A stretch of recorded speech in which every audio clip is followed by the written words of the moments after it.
د طالبانو لخوا نړیوالو ته د فشارونو په هکله تازه خبرداری ورکړی شو. سلام مو بخیر، د افغان پلس چینل تازه ویډیو ته ښه راغلاست.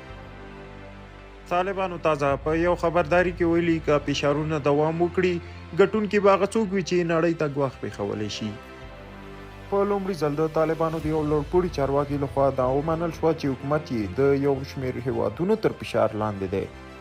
د طالبانو د بهرنیو چارو سرپرست وزیر امیر خان متقي دا فشارونه د افغانستان او نړۍ په ګټه نه بولي. ښاغلي متقي نړیوال ته په یو خبر سره وویل که تاسو پر افغانستان فشار راوړئ، په افغانستان د فشار ډول ډول بیلګې کاروئ، دا به هغه چا په ګټه وي چې هغه ټوله دنیا ته زیان رسوي.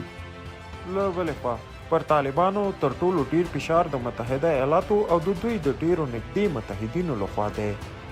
تازه د امریکا بهرنیو چارو وزارت د افغانستان په تړاو خپله وروستي اعلامیه کې ویلي چې دوی به د هر افغان له حقوقو د خوندیتوب لپاره هر ډول ډیپلوماتیک، اقتصادي، سیاسي او مرستندویه لارې وکاروي. کارپوهان په دې اند دي چې طالبان چې اوس تر سختو اقتصادي فشارونو لاندې دي، ښه بولي چې نړیوال د اخطار او سختریزۍ په واسطه دې ته مجبور کړي چې له دغه فشارونو لاس واخلي. تر یوه حده داسې اند هم کیږي چې که نړیوال طالبانو ته شا کړي نو طالبان به دې ته مجبور شي چې د تروریستي اهدافو په واسطه خپل اقتصادي اړتیاوې پوره کړي.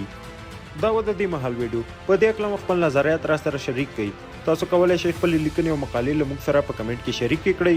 موږ به یې له دې چینل څخه ستاسو تر نوم لاندې نشر کړو. تر بیا ښې چارې.